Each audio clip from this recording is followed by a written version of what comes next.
Buenos días, Ecomundo, ojalá 4RD. Martes 29 de noviembre. En el día de ayer se realizó el primer vuelo comercial entre Miami y La Habana. Este vuelo comercial, en medio de toda la controversia suscitada a propósito de las declaraciones del presidente electo Donald Trump sobre las posibilidades de echar para atrás los avances que se han realizado en torno al proceso de deshielo de las relaciones entre Estados Unidos y Cuba. Y a propósito de esta situación, es interesante recordar que al mismo tiempo recientemente los líderes de Canadá y de Japón estuvieron en La Habana en visitas de relaciones comerciales. Y este es un aspecto importante porque el proceso de apertura que se viene realizando es un proceso que también incluye a Canadá, a Japón y a la Unión Europea, que también ha estado participando en este proceso de normalización. De hecho, Francia eliminó la deuda pública existente con La Habana y François Hollande tuvo un viaje directo a La Habana. Es decir, que hay un proceso de apertura mucho mayor. Raúl visitó a México y ahí viene un proceso en donde existen una serie de aperturas importantes, sobre todo en términos de lo que es la reforma de Raúl Castro en la economía cubana y cómo van esos procesos de avance. Para muchos resulta interesante lo que pueden ser las referencias entre el modelo chino y cubano. Por supuesto, el modelo chino es un modelo difícil de clonar. Se trata de una economía gigantesca en territorio y en volúmenes. Y evidentemente de otra cultura, a una distancia muy grande de los Estados Unidos, y donde los Estados Unidos, indiscutiblemente, al igual que China, aún bajo la dirección de un partido comunista, se vieron obligados al pragmatismo de la negociación y de la diplomacia. Al mismo tiempo, Vietnam, aún siendo un país pequeño, que en el día de hoy no los vamos a tratar, sino el caso chino, también es otra cultura, también a gran distancia de los Estados Unidos.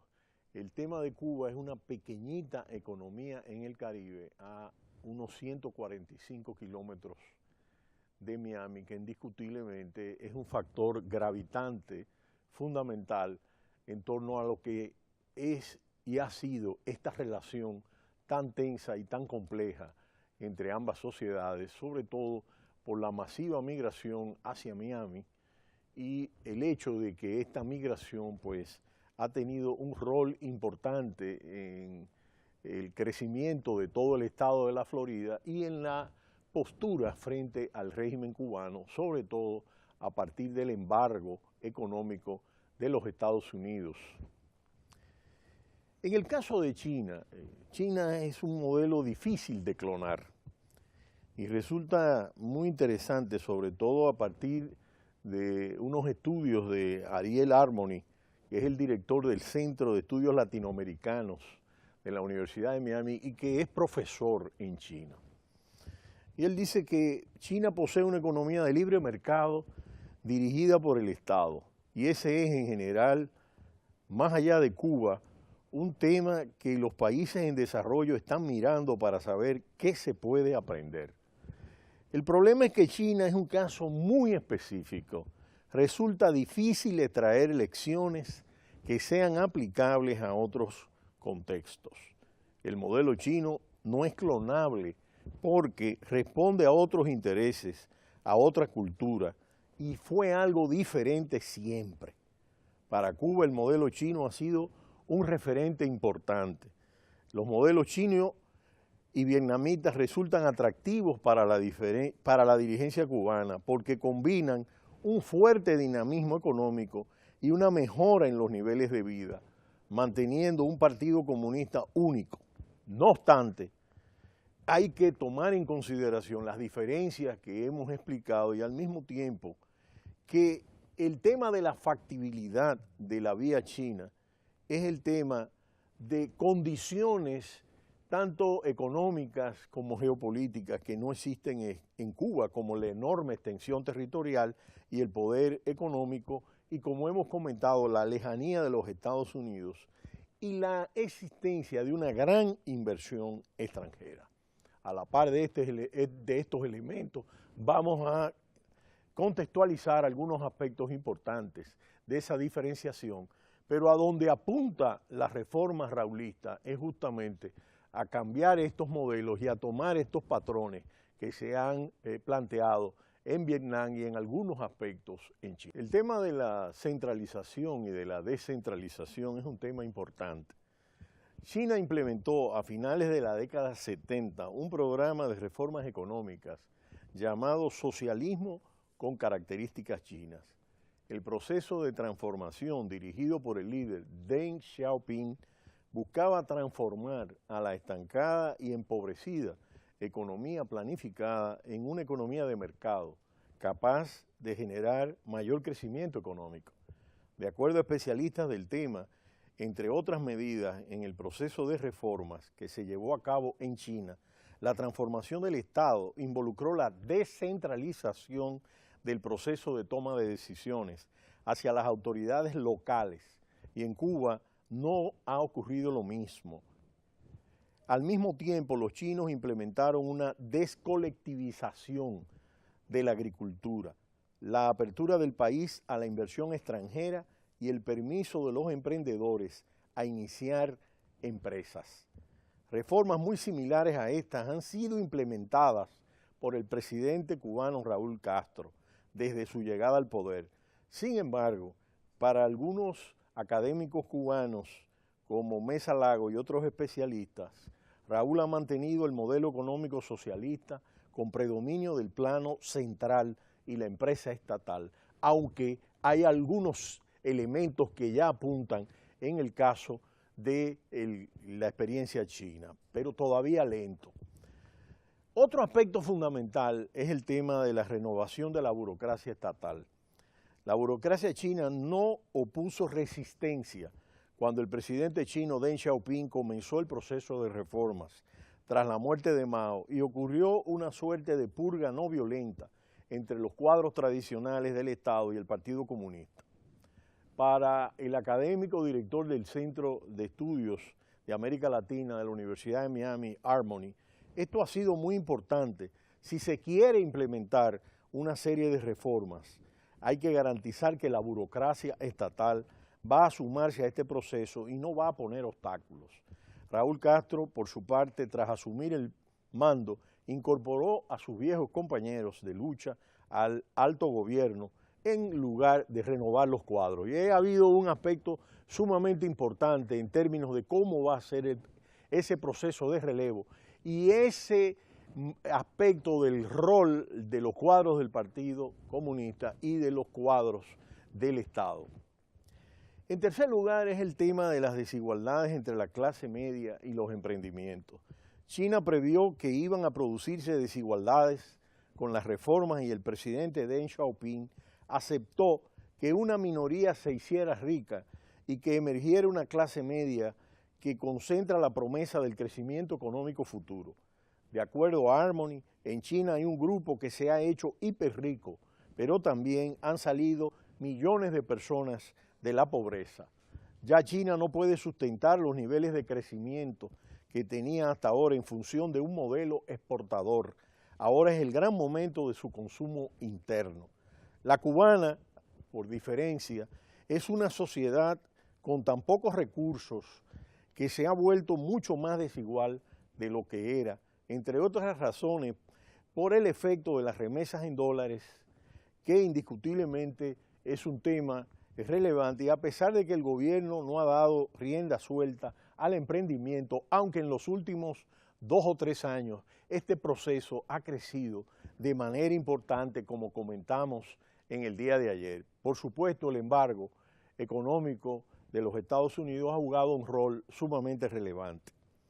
Para Harmony, entre otros especialistas en China, en Cuba, si tengo un comercio y logro ganancias, por ejemplo, no puedo comprar un carro, pero las reformas no me permiten invertir en nuevas iniciativas, y eso es muy importante, ni contratar más trabajadores de los que el gobierno permita. Y hay un aspecto ahí que está en proceso de cambio. Este proceso está cambiando ahora mismo, ¿no? El Estado sigue controlando de una manera muy fuerte y no permite que se desarrolle esta clase media, la cual es central. Y el tema es la centralización. Y este es el problema que se está dando curso en la reforma raulista, que está abriendo cauce a este nuevo modelo.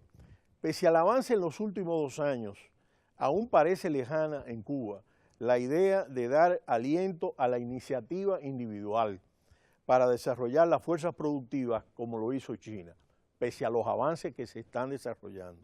Uno de los problemas que tiene la economía cubana es que tiene un alto nivel educacional de su fuerza de trabajo que no se refleja en la producción. De más del 1 millón de graduados universitarios que comentamos ayer, el 36% no trabaja dentro de su especialidad. Otro aspecto importante aquí es el tema de la experimentación y el avance. Cada una de las reformas económicas generales que se ejecutaron en China fue antes probada localmente, como ocurrió en el caso de las zonas francas que comenzaron en el sur de China. Esta experiencia comienza a desarrollarse en Cuba ahora. La experimentación fue un elemento importante del proceso de transformación. Se pudo ver que funcionaba y que no, cómo pensaba en cómo ajustarlo. Y este es un aspecto importante. Y una vez que empezaban a funcionar, replicaban experiencias en otros lados. Luego el modelo cambió y se creó un sistema de competencia entre las provincias. Y este es el aspecto de la descentralización que habrá que ver cómo se maneja en el caso actual. Al mismo tiempo está el tema de las empresas estatales y las privadas. Además de mucha inversión extranjera en China, hay empresas estatales que funcionan en gran medida como empresas privadas. Su objetivo principal es lograr objetivos económicos. Y estas empresas guardan estrecha relación con la banca y se comportan a su vez como agentes capitalistas. A partir del año 2000, el Estado pidió a las empresas que exportaran, invirtieran, buscaran negocios, y es cuando empezaron a adquirir dimensión global. Sobre ellas comenta Harmony que tienen un acceso directo y en grandes cantidades a financiamientos en los bancos, un instrumento fundamental de su éxito en el exterior, cuando van y compiten con unas concesiones en otros países. En muchos casos pueden llevar además una promesa de construcción de infraestructura. Son empresas del Estado que se mueven como si fueran privadas, pero con dinero estatal.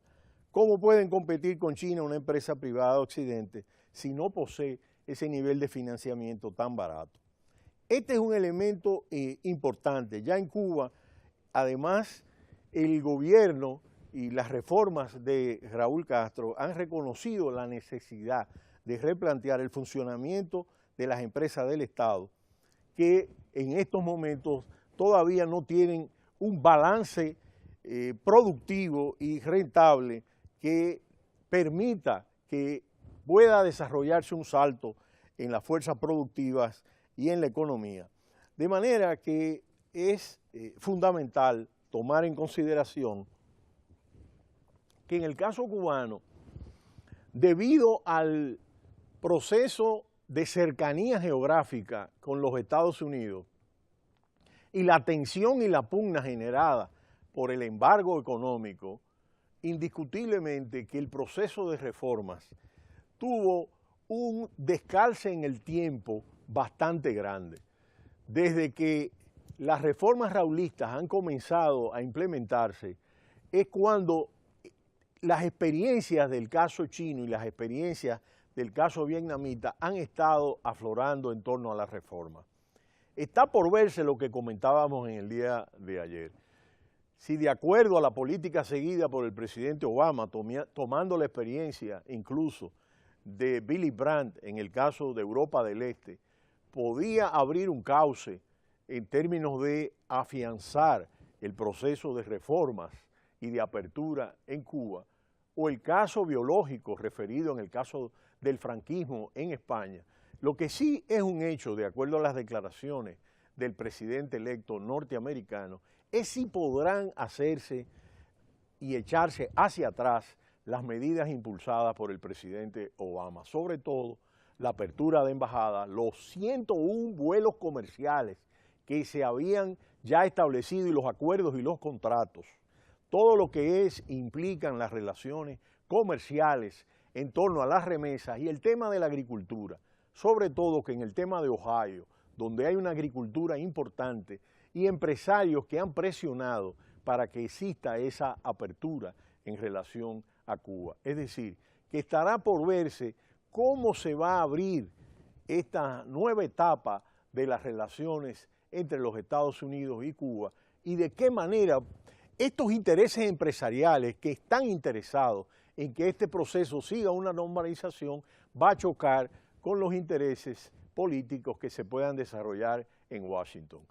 Finalmente, es importante destacar que en una encuesta que se realizó sobre el balance de las medidas económicas y políticas y de diplomacia que se habían planteado en el gobierno de Obama en torno a Cuba, recibieron un apoyo mayoritario de la comunidad cubana en Estados Unidos. De manera que es importante ver cómo se va a desarrollar este caso y a partir de ahora, luego de desaparecer el líder histórico de la revolución, cómo se va a asumir el relevo y cómo van a continuar las reformas económicas, las reformas políticas, las reformas en el campo de la libertad de expresión. Pero será hasta mañana cuando volveremos en Ecomundo, ojalá 4RD. No le cambie, Cita Cultural.